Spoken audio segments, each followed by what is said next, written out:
दाजुभाइ तथा दिदीबहिनीहरू, 1 महिना अघि सम्बोधनका क्रममा मैले आउने साताहरू अझ चुनौतीपूर्ण हुने बताएको थिएँ। फागुन 3 गतेदेखि चैत 29 गतेसम्म झन्डै 2 महिनासम्म सङ्क्रमितको सङ्ख्या दोहोरो अङ्कमा ननाग्नु र मानवीय क्षति बेगर बन्दाबन्दीको पालना हुनुले विश्व स्वास्थ्य सङ्गठनले हाम्रो मुलुकलाई अति जोखिमबाट जोखिमको तहमा प्रगति भएको बताएको थियो। तर नयाँ वर्षको पहिलो हप्ता बितेसँगै महामारीको सङ्क्रमण फेरि विस्तार हुन थाल्यो। यति बेला सङ्क्रमितहरूको सङ्ख्या 600 नागेको छ। आसन्न जोखिमले हामीलाई थप सजग हुन, अझ उच्च योजनाका साथ सङ्क्रमणलाई नियन्त्रण गर्न र राज्यका सबै अङ्गहरूलाई महसुस हुने गरी अझ चुस्त र प्रभावकारी बनाउन माग गरेको छ। यस महामारीलाई नियन्त्रण गर्न प्रारम्भिक दिनका तयारीमा केही अलमल जस्तो देखिए तापनि हालसम्म आइपुग्दा हामीले लिएका कदमहरू सफल भएका छन्। लकडाउनले जीवनलाई असहज त बनाएको छ, तर यसले सामाजिक दूरी कायम गर्न, केसहरू पहिचान गर्न, आइसोलेसनमा राख्न र सम्पर्कित व्यक्ति पत्ता लगाउन मद्दत पुर्याएको छ। समयमै गरिएको लकडाउन, अन्तर्राष्ट्रिय सीमा नाका र उडानहरू बन्द गर्ने निर्णय र समयमै तय गरेको अस्पताल सेवा सञ्चालन कार्यविधिको तर्जुमा र कार्यान्वयन लगायतका कदमहरूले महामारीबाट हुन सक्ने डरलाग्दो क्षतिलाई जोगाएको छ। यसबीचमा 2 महिनाका शिशुदेखि 81 वर्षीय वृद्धासम्मलाई निको पार्न सकिनुलाई उपलब्धिका रूपमा लिइनुपर्दछ।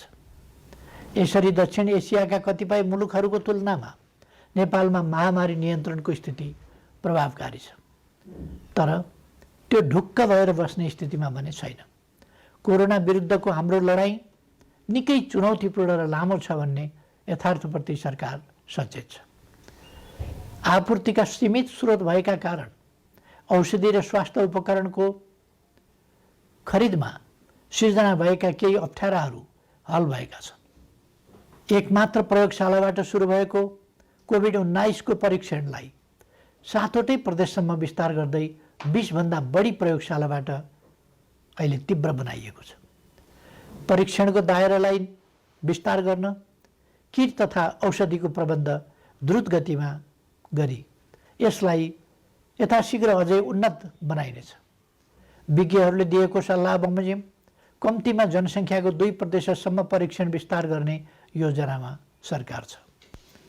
प्रत्येक स्थानीय तहलाई कोभिड-19सँग जुझ्न सक्ने गरी स्वास्थ्य सुरक्षा, स्वास्थ्य सेवा, आधारभूत वस्तुहरूको आपूर्ति र शान्ति सुव्यवस्था कायम गर्न सक्ने तुल्याउन सङ्घ र प्रदेश बीचको सहकार्यलाई थप प्रभावकारी बनाइनेछ। खास गरी क्वारेन्टाइनको प्रबन्ध, राहत वितरण, आपूर्ति प्रणालीको व्यवस्थापन र अनुगमनमा स्थानीय तहलाई सक्षम पार्ने गरी साझेदारी अघि बढाइनेछ।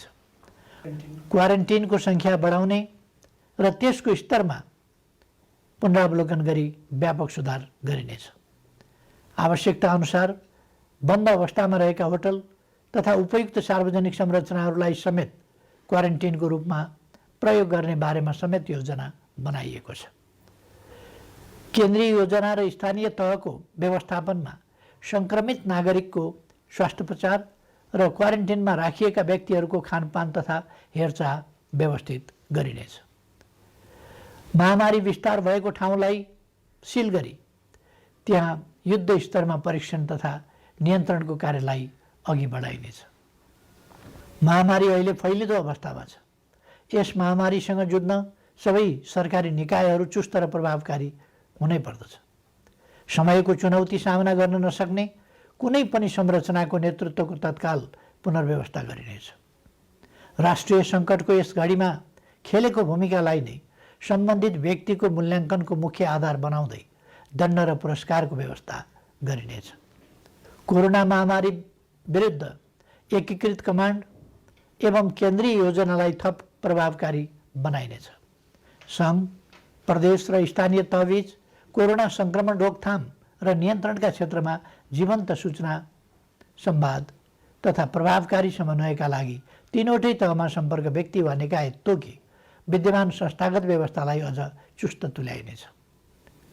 फैलिँदो महामारीप्रति चासो राख्ने र यस महामारी विरुद्धको लडाइँमा कुनै न कुनै रूपमा संलग्न विभिन्न पक्षलाई समेटेर एउटा परामर्शदात्री संयन्त्र छिटै घोषणा गरिनेछ। दिदीबहिनी तथा दाजुभाइहरू, कुनै पनि विषयले कोरोना विरुद्धको जारी युद्धलाई कमजोर पार्न हुन्न भन्नेमा म स्पष्ट छु। मैले पहिले पनि भनेको छु, मानिसका लागि जीवन पहिलो कुरा हो। रोग वा भोग केहीबाट पनि हाम्रा देशवासीको जीवन जोखिममा पर्न नदिन सरकार हदैसम्म प्रयत्नशील रहन्छ। यस कार्यमा सरकार सबै देशवासीबाट आजसम्म प्राप्त सहयोगका लागि आभारी छ र आगामी दिनमा थप रचनात्मक सहयोगको अपेक्षा पनि गर्दछ। अहिले मुलुक बाहिर रहेका नेपालीहरूको घर फर्किने क्रम बढेको छ। मैले नेपालीहरूको ठूलो सङ्ख्यामा कार्यरत रहेका मुलुकका सरकार तथा राष्ट्र प्रमुखसँग गम्भीर संवाद गरेको छु। नेपालीहरूको अप्ठ्यारोमा सहयोग गर्न मैले गरेको आग्रहमा उहाँहरूले निश्चिन्त रहन आश्वस्त पार्नु भएको छ। म उहाँहरू सबैलाई धन्यवाद भन्न चाहन्छु। यसका अतिरिक्त कोभिड-19 को विश्वव्यापी सङ्क्रमणको कारणबाट उत्पन्न असहज परिस्थितिमा स्वदेश फर्कनुपर्ने अवस्थामा रहेका नेपालीलाई स्वदेश फर्काउने व्यवस्था सम्बन्धी विस्तृत योजना सहितको आदेश तत्काल जारी गरिनेछ। विश्वका जुनसुकै कुनामा अप्ठ्यारोमा परेका आफ्ना देशवासीहरूलाई सरकारले समयमै उद्धार गर्छ। समस्याको प्राथमिकता र देशभित्रको तयारीका बीच सन्तुलन मिलाउँदै यो काम छिट्टै सुरु गरिनेछ। सरकार आफ्ना नागरिकप्रति संवेदनशील छ, यसमा निश्चिन्त रहन म सबैमा आग्रह गर्दछु। विश्व स्वास्थ्य सङ्गठनको प्रोटोकल अनुरूप घर फर्कनेहरूको सीमा पार गर्नु अघि अनिवार्य परीक्षण हुनुपर्ने थियो, जसले महामारीलाई समुदाय स्तरमा फैलिनबाट धेरै हदसम्म जोगाउन सक्थ्यो। तर छिमेकी मित्र राष्ट्र भारतबाट अधिकांश घर फर्कनेहरू नियमको पालना र परीक्षण बिना नै अनेक कष्ट झेल्दै ठूलो सङ्ख्यामा सीमा पार गरिरहनु भएको छ। परीक्षणको अभावमा महामारी तीव्र गतिमा फैलिनमा यसले पनि योगदान गरिरहेको छ। स्वदेश भित्रिसक्नुभएका दाजुभाइ दिदीबहिनीहरूले छिटो परीक्षण गर्न, सामाजिक दूरी कायम गर्न, सुरक्षित ढङ्गले क्वारेन्टिनमा रहन र अन्य नियमहरूको पालना गर्न जरुरी छ। यस काममा उहाँहरूलाई आवश्यक सहयोग पुर्याउने थप दायित्व स्थानीय तहको काँधमा आइपरेको छ। यस्तै अवस्थामा जनस्तरमा पारस्परिक सहयोगको आवश्यकता हुन्छ। जनताबीचको आपसी सहयोग र सजगतामा मात्रै कोरोना जस्तो महामारीको सङ्क्रमणलाई नियन्त्रण गर्न सकिन्छ। हामी स्पष्ट हुनुपर्दछ, कोही पनि रहरले मात्र विदेशिएको हुँदैन। कोरोना सङ्क्रमण जो कसैलाई पनि हुन सक्छ, कसैले पनि इच्छाले सङ्क्रमण बोकेर फर्किएको पनि हुँदैन। कसैको पनि बोली र व्यवहारबाट घर फर्किएकाहरूको आत्मसम्मानमा चोट नपुगोस् भन्नेमा सचेत रहन म सबै देशवासीहरूलाई आग्रह गर्दछु। घर फर्किएका सबै दिदीबहिनी दाजुभाइहरूलाई आफ्ना कारणले आफ्नो परिवार, छरछिमेक तथा समुदायमा महामारी नफैलियोस् भन्नेमा सतर्क रहन र चिकित्सक तथा प्रशासनको सल्लाह बमोजिम स्वास्थ्य सम्बन्धी अन्य नियमहरूको पालना गर्न अनुरोध गर्दछु।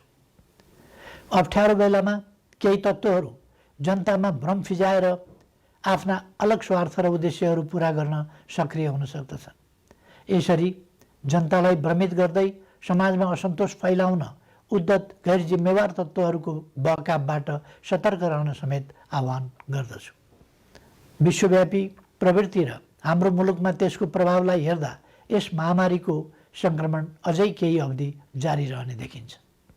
समुदायमा सङ्क्रमण थप विस्तार हुन नदिन आवश्यक सावधानीका साथ केही नयाँ कदमहरू चालिनेछ। महामारीका कारण माध्यमिक शिक्षा परीक्षा एसईई सञ्चालन हुनुभन्दा 2 दिन अगाडि स्थगित गर्नु परेको थियो। यो परीक्षा सञ्चालन हुन नसक्दा लाखौँ विद्यार्थी अहिले अन्यलमा छन्। अहिले तत्काल परीक्षा सञ्चालन गर्न सकिने अवस्था पनि विद्यमान छैन।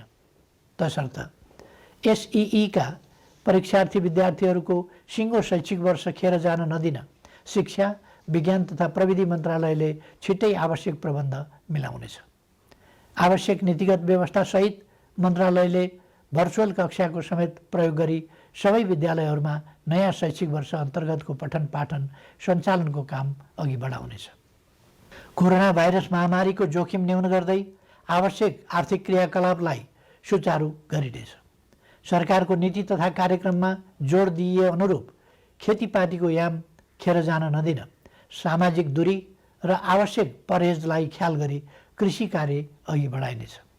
समुदायमा सङ्क्रमण फैलिन नदिन, मानिसको आवागमनलाई आवश्यक मात्रामा सीमित गर्ने गरी प्रशासनिक कडाइलाई भने कायमै राखिनेछ।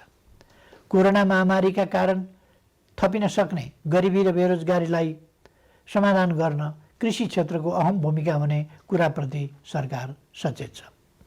ठुलो मात्रामा आधुनिक यन्त्र र प्रविधिको प्रयोग गरी व्यावसायिकीय कृषि उत्पादनको कार्य अपेक्षित मात्रामा हुन नसक्नु, मेहनत तथा लगानी गर्ने उत्पादक र मूल्य तिरेर खरिद गर्ने उपभोक्ताको अहित हुने, तर किसान र उपभोक्ताको बीचमा रहने बिचौलियाले भने अनुचित फाइदा उठाउने जस्ता समस्या कृषि क्षेत्रमा रहेको आजको गम्भीर समस्या हो। यस समस्यालाई सम्बोधन गर्न आवश्यक खाद्य वस्तुहरूको आयातलाई घटाउने, कृषिमा आत्मनिर्भर हुने, क्रमशः कृषि उत्पादनको निर्यात तीव्र पार्ने र कृषि क्षेत्रमा ठुलो मात्रामा रोजगारी र स्वरोजगारी सृजना गर्ने कार्यक्रम हालै संसदबाट नीति तथा कार्यक्रमका रूपमा पारित गरिसकिएको छ। कोरोना महामारीका बीच पनि अर्थतन्त्रलाई चलायमान राख्ने र राष्ट्रिय गौरवका आयोजना लगायत कतिपय विकास आयोजनालाई अगाडि बढाउने हाम्रो प्रयास र प्रयोग सफल भएको छ। कोरोना महामारी बीच पनि माथिल्लो तामाकोशी, मेलम्ची, पोखरा, भैरवा र काठमाडौँ विमानस्थल निर्माण विस्तार तथा रानी पोखरी, धरहरा लगायत पुनर्निर्माणका काम अगाडि बढाउन सकिएको छ। यसले कोरोनालाई छल्दै विकासका काम अगाडि बढाउन सकिन्छ भन्ने पुष्टि भएको छ। अब नियन्त्रणको सीमाभित्र रहन सक्ने थप उद्योगहरूलाई सञ्चालनको अनुमति दिइनेछ। काममा आउने आफ्ना श्रमिकलाई समुदायमा छ्यासमिस नहुने प्रबन्ध गर्ने शर्तमा जुन जुन जिल्लाका श्रमिक हुन् तिनीहरूलाई पहिले कोरोना परीक्षण गरी प्रशासनको निगरानीमा उद्योग व्यवसाय सञ्चालन हुने स्थानमा ल्याउने प्रबन्ध मिलाइनेछ। सम्बन्धित उद्यमीले आफ्नो व्यवसायमा रहने श्रमिकहरूले तोकेको प्रोटोकल पालना गरे नगरेको अनुगमन आफै गरी त्यसको नियमित जानकारी सम्बन्धित प्रशासनिक निकायमा गराउनु पर्नेछ। यसको प्रभावकारिताको आधारमा क्रमशः थप व्यवसाय सञ्चालनको प्रक्रिया अघि बढाइनेछ। दैनिक आवश्यक वस्तुहरूको आपूर्ति सहज तुल्याउने र आन्तरिक उत्पादन वृद्धिका लागि कच्चा पदार्थदेखि उत्पादित वस्तुको बजारसम्मको श्रृङ्खला अवरुद्ध हुन दिइने छैन। आवश्यक वस्तुहरूको आन्तरिक ढुवानी र आयात निर्यात सहज बनाइनेछ। कोरोना महामारीको असरबाट क्षति भएका औद्योगिक व्यावसायिक क्षेत्रका लागि राहत सुविधाको व्यवस्था सरकारले गर्नेछ। यस्ता सुविधामा कर सहुलियत, शुल्क मिनाहा, कर्जाको ब्याज सहुलियत, सहज ऋणको उपलब्धता एवं विद्युत लगायतका क्षेत्रमा दिइने छुटहरू पर्नेछन्। निजी क्षेत्र सबल नहुँदा अर्थतन्त्र सबल हुन सक्दैन भन्ने यथार्थलाई सरकारले राम्रोसँग बुझेको छ। शिथिल बन्न पुगेको अर्थव्यवस्थालाई दुरुस्त गर्न आवश्यक आर्थिक पुनरुत्थान सम्बन्धी विस्तृत प्रस्ताव अर्थ मन्त्रालयले छुट्टै जारी गर्नेछ। यस अप्ठ्यारो समयमा अपाङ्गता भएका व्यक्ति वा अन्य कसैको पनि राज्यले उपलब्ध गराउँदै आएको सामाजिक सहायतामा कटौती गरिने छैन। सामाजिक सुरक्षाको दायरा फराकिलो पारिनेछ। योगदानमा आधारित सामाजिक सुरक्षा प्रणालीलाई परिमार्जन गरिनेछ। यस प्रणालीमा आबद्ध सबै श्रमिकहरूको सामाजिक सुरक्षा कोषमा गर्नुपर्ने योगदान रकम हाललाई सरकारी कोषबाटै मिलान गरिनेछ।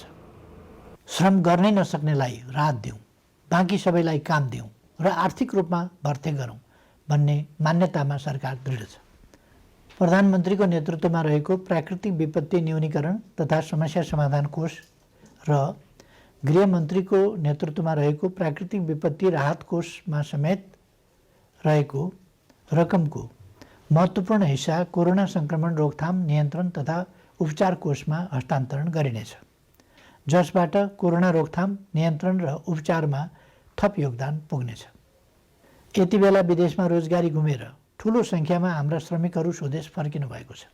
साथै कोरोना महामारीका कारण नेपालमा कार्यरत विदेशी श्रमिकहरू पनि ठुलो सङ्ख्यामा आफ्नो देशमा फर्केको या फर्कने अवस्था रहेको छ। मुलुकमा विद्यमान र यस्ता विभिन्न ढङ्गले सिर्जना भएका रोजगारीका अवसर, विदेशमा रोजगारी गुमाएर स्वदेश फर्किएका र स्वदेशमै रोजगारविहीन नेपालीहरूलाई उपलब्ध गराइनेछ। यसका लागि आवश्यक पर्ने उपयुक्त सिप र तालिमको व्यवस्था सरकारले गर्नेछ। कृषि, साना तथा मझौला उद्योग, व्यवसाय, निर्माण तथा सेवा क्षेत्रमा स्वरोजगारी सृजना गरी आत्मनिर्भर अर्थतन्त्रको गन्तव्यमा अघि बढ्ने विषय पहिले नै चर्चा गरिएको छ। सङ्घ, प्रदेश र स्थानीय तहको सहकार्यमा पारिश्रमिक सहितको जनसहभागिता र प्रविधि सहितको श्रममूलक विकास निर्माणका कार्यहरू स्थानीय तहमा सञ्चालन गरिनेछ।